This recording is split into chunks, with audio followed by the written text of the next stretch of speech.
வேளாண் பட்ஜெட் அப்படின்னா வெறும் பயிர், நெல், கரும்பு, அந்த மரங்கள், அந்த பயிர், தோட்டப்பயிர் இல்ல விளைபயிர், அதை மட்டும் இல்ல, பால் வளம், அதுக்கப்புறம் மீன் வளம், அதுக்கப்புறம் கூட்டுறவு, பருத்தி, பட்டுத்துறை, இது மாதிரி 22 துறைகளுக்கான பட்ஜெட் தான் இன்னைக்கு தாக்கல் செய்யப்பட்டது.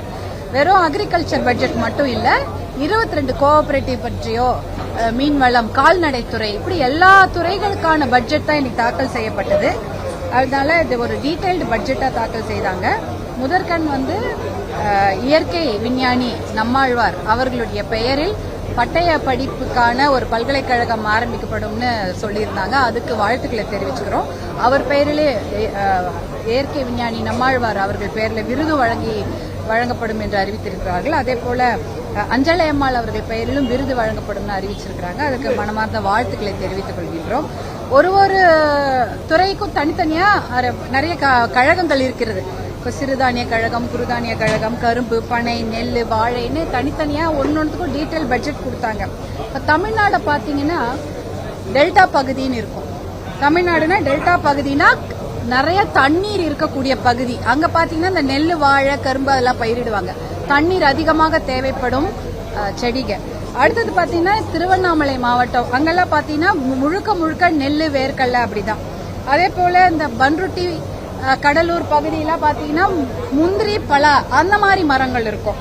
ஆனா பாத்தீங்கன்னா கிருஷ்ணகிரி, சேலம் போன்ற இடங்கள்லாம் பாத்தீங்கன்னா தோட்டப்பயிர்கள், பணப்பயிர், அதுக்கப்புறம் காய்கறிகள், மலர்கள், இப்படி ஒரு விதமான பயிர்கள். ஆனா தருமபுரின்னு பார்த்து தண்ணியே இல்லாத மாவட்டங்கள், மழையும் கிடையாது, பெரிய தண்ணீர் ஏரிகளோ இல்லைன்னா நீர்நிலைகளோ இல்லாத மாவட்டங்கள் சிறுதானியம், குறுதானியங்கள் தான். இப்படி தனித்தனியா தான் தமிழ்நாட்டுக்கு நிறைய விஷயங்கள் தேவைப்படுது. அதனால உங்களுக்கு ஒன்னொன்னுக்கும் நம்ம தனித்தனியா அதுக்கு வேற வேற விதமா தான் நம்ம போட முடியும். ஆனா ஒட்டுமொத்தமான எல்லாவற்றுக்கும் முக்கியமான விஷயம் தண்ணீர். நீங்க இவ்வளவு பெரிய பட்ஜெட்டை டீட்டெயிலா போட்டிருக்கீங்க, ஆனா தண்ணீருக்கான முக்கியத்துவத்தை கொடுக்கவே இல்லை. நீர்ப்பாசன திட்டங்களுக்கு முக்கியத்துவம் கொடுக்கப்பட்டிருக்கணும். அது நேற்றைய பட்ஜெட்லயே நாங்க எதிர்பார்த்தோம். பாத்தீங்கன்னா குண்டார் இணைப்பு திட்டம் போன்ற திட்டங்கள் தான் கொடுத்திருக்கிறாங்க, டிபிஆர் தான் வாங்கியிருக்காங்க. நீர்ப்பாசனத்துக்கு முக்கியத்துவம் கொடுக்காமல் ஒரு வேளாண் பட்ஜெட் வருவதுன்றது ரொம்ப கஷ்டம். நீர்ப்பாசனத்துக்கு முக்கியத்துவம் கொடுத்து இந்த மானியங்களோ இந்த மாதிரி பல்கலைக்கழகங்கள், இந்த மாதிரி நிறைய விஷயங்களை நீங்க அறிவித்திருக்கிறீர்கள். ஆனா நீர்ப்பாசன திட்டங்களுக்கு முக்கியத்துவம் கொடுத்தாதான் விவசாயம் செழிக்கும். அதனால நீர்ப்பாசன திட்டங்களுக்கு முக்கியத்துவம் கொடுக்கக்கூடிய எந்த அறிவிப்பும் இதுல வரல. அதே போல விவசாயிகள், தமிழ்நாட்டு விவசாயிகளுடைய முக்கிய கோரிக்கை, தமிழ்நாட்டு மக்களுடைய முக்கிய கோரிக்கை, சட்டமன்றத்தில் அத்தனை பேரும் நாங்க முக்கிய கோரிக்கையாக நாங்க வைத்தது என்னவென்றால் விவசாயிகளுடைய கூட்டுறவு கடன்களை முழுமையாக தள்ளுபடி செய்ய வேண்டும் என்பதுதான். அந்த கோரிக்கை நிறைவேற்றப்படவில்லை. கூட்டுறவு கடன்கள் முழுமையாக தள்ளுபடி செய்யப்படவில்லை. அதற்கு ஒரு 14,000 கோடி ரூபாய் ஆகியிருக்கும். மின்சாரம், இலவச மின்சாரத்தை பற்றிய மிகப்பெரிய அறிவிப்புகள் வரவில்லை. கிட்டத்தட்ட 2 லட்சம் பேர் இலவச மின்சாரத்துக்காக பதிவு பண்ணியிருக்கிறாங்க. தட்கல் முறையில ஒரு 50,000க்கு மேல பதிவு பண்ணியிருக்காங்க. அவர்களுக்கு இலவச மின்சாரம் வழங்கப்படுமா அப்படின்ற அறிவிப்பு வரல. ஏற்கனவே இருக்கிற இலவச மின்சாரம் அவங்களுக்கெல்லாம் வழங்கப்படும்ன்றாங்க. ஆனா இதுக்காக பதிவு பண்ண விவசாயிகளுக்கு இலவச மின்சாரம் வழங்கப்படுவதை பற்றிய அறிவிப்புகள் புதுசாக இல்லை. அதே சமயம் நெல், அதாவது ஒரு குவிண்டாலுக்கு அது 5,000 ரூபாய் கொடுக்க வேண்டும் என்று பாட்டாளி மக்கள் கட்சியுடைய ஒரு கோரிக்கை. அதுதான் நாங்க எலெக்ஷன் மேனிபெஸ்டோலையும் கொடுத்திருந்தோம். அதே போல ஆளுங்கட்சி அவர்களுடைய எலெக்ஷன் மேனிபெஸ்டோலையும் 3,500 ரூபாய் கொடுக்கப்படும்னு நெல்லுக்கு சொல்லியிருந்தாங்க. ஆனா அதை பற்றி அறிவிப்பு இதுல வரல. ஒரு கொள்முதல் விலையை அரசாங்கம் தான் நிர்ணயிக்க முடியும். அந்த அரசாங்கம் கொள்முதல் விலைய பழைய அளவுக்கு தான் இருக்கு, 2,350, 2,500 ரூபாய். ஆனா 3,500 ரூபாயாக உயர்த்தப்பட வேண்டும் என்ற தேர்தல் வாக்குறுதி இதுல நிறைவேற்றப்படவில்லை. அதே போல கரும்பு 5,000 ரூபாய் ஒரு டன்னுக்கு கொடுக்க வேண்டும் என்பது பாட்டாளி மக்கள் கட்சியினுடைய ஒரு கோரிக்கை. தமிழக வெற்றி கழகமும் கரும்பு ஒரு டன்னுக்கு 4,500 ரூபாய் கொடுக்கப்படும் என்று அறிவித்திருந்தார்கள். அதை பற்றிய ஒரு அறிவிப்பும் இதுல வரல. அதாவது கொள்முதல் விலை கரும்புக்கும் நெல்லுக்கும் உயர்த்தப்படும் என்ற அறிவிப்பு இதுல வரல. அது ஒரு மிகப்பெரிய ஏமாற்றம் தான். இன்னொரு விஷயம் பாத்தீங்கன்னா நெல் கொள்முதல் நிலையங்கள், எங்க பார்த்தாலும் இப்ப நெல் கொள்முதல் நிலையங்கள், நீங்க என்எச்ல போய் பாருங்க, நேஷனல் ஹைவே நம்ம திண்டிவனம் போறது நேஷனல் ஹைவே ஓங்கூர் டோல்கேட் பக்கத்துல நெல் எல்லாம் அடுக்கி வச்சிருக்காங்க மூட்டைகளை. ஆனா அதுக்கு மேல கூரை அமைக்கப்பட வேண்டியது. நீங்க நெல் கொள்முதல் நிலையங்கள்ல முக்கியமான ஒரு விஷயம், மேல மேற்கூரை அமைத்தால்தான் இந்த நெல் மூட்டைகளை நீங்கள் சேமித்து வைத்து நீங்க அதுக்கப்புறம் பப்ளிக் டிஸ்ட்ரிபியூஷன் பிடிஎஸ்க்கு அனுப்புவீங்க. ஆனா தார்பாய் கொடுக்கறதா சொல்லியிருக்காங்க. அந்த திட்டம் எந்த அளவுக்கு பயனளிக்கும் என்று நம்ம இனிமேல் தான் பார்க்கணும். ஆனா நெல் கொள்முதல் நிலையங்களுக்கு முதலில் கூரை அமைத்திருக்க வேண்டும். அப்படி அமைத்தால்தான் அங்க கொண்டு விவசாயிகள் கொடுக்கப்படும் நெல்லை பாதுகாக்க முடியும். அந்த மாதிரி அறிவிப்பு அங்க வரவில்லை. அதே சமயம் பாத்தீங்கன்னா நம்மளுடைய நேற்றைய பட்ஜெட் 5 லட்சம் கோடி கிட்ட அறிவித்திருக்கிறார்கள். அதுல 70,000 கோடி வட்டிக்கு மட்டுமே போகிறது. மூலதன செலவு ஒரு 55,000 கோடி அவ்வளவுதான் போகுது. இன்னைக்கு 5 லட்சம் கோடி பட்ஜெட்ல விவசாய பட்ஜெட்னு பாத்தீங்கன்னா அது 14,000 கோடி. 5 லட்சம் கோடியில விவசாய பட்ஜெட் வெறும் 14,000 கோடி.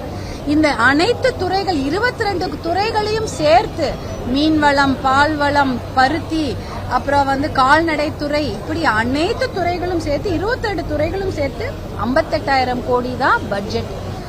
அதாவது இதுதான் தமிழ்நாட்டுக்கு முக்கியமான பட்ஜெட், தேவையான பட்ஜெட். இதுல வெறும் 58,000 கோடி தான். அதுலயும் வேளாண் துறைக்கு 14,000 கோடி தான். அப்ப 5 லட்சம் கோடியில நீங்க கடன் செலவெல்லாம் போக கிட்டத்தட்ட 4 லட்சம் கோடியாவது இருக்குது.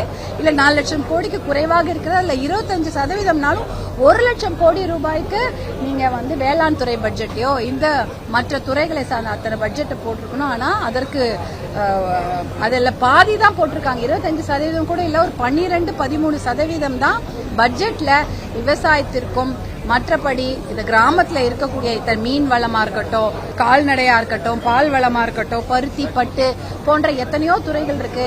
இதற்கெல்லாம் கொடுக்கக்கூடிய முக்கியத்துவம் 12% தான் அப்படின்றதுதான் கொஞ்சம் மனசுக்கு வேதனையான விஷயமாக இருக்கிறது. முக்கியமாக விவசாயத்திற்கு மிகப்பெரிய அளவுக்கு பட்ஜெட்டில் நிதி ஒதுக்கி இருக்க வேண்டும். அதை ஒதுக்கப்படவில்லை. நீர்ப்பாசன திட்டங்களுக்கு முக்கியத்துவம் தரவில்லை. இதெல்லாம் கொஞ்சம் வேதனைக்குரிய விஷயம். இதனால விவசாயிகளுக்கு மானியங்கள்லாம் அறிவித்திருக்கிறாங்க. இதையெல்லாம் எப்படி கொண்டு போவாங்க அப்படின்னு பார்த்தா தண்ணி இல்லாம இந்த விஷயத்தெல்லாம் செயல்படுத்த முடியுமா என்பது மிகப்பெரிய கேள்வி. நன்றி.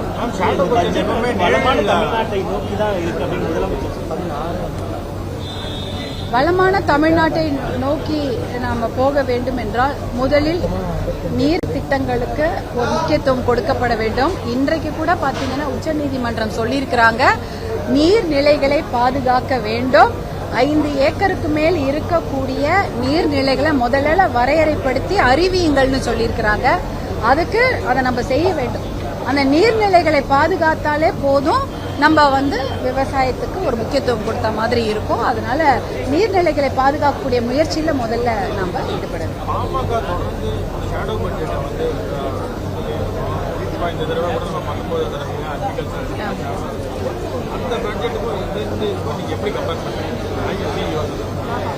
அது நாங்க இப்பதான் வேளாண் நிழல் நிதிநிலை அறிக்கையை பாட்டாளி மக்கள் கட்சி 19 வருடங்களாக தொடர்ந்து வெளியிட்டுக் கொண்டிருக்கிறது.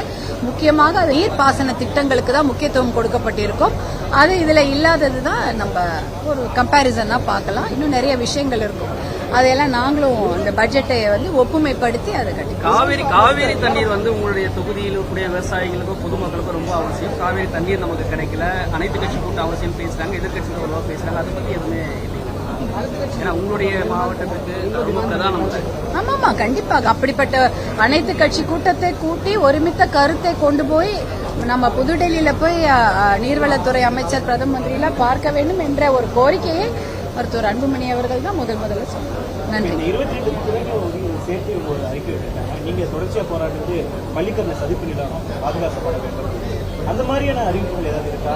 அதெல்லாம் எதிர்பார்த்து சுற்றுச்சூழல் சம்பந்தமாக, அதாவது அந்த பண்ணை குட்டைகள் அதை பற்றிய அறிவிப்புகள் வந்தது. பண்ணை குட்டைகளை உருவாக்க வேண்டும், நீர்நிலைகளை, அதாவது அந்த நிலத்துக்குள்ள இருக்கக்கூடிய பண்ணை குட்டைகளை பற்றிய அறிவிப்புகள் வந்திருக்கு. ஆனா பள்ளிக்கரணை பற்றிய அறிவிப்பு அதில் வரல.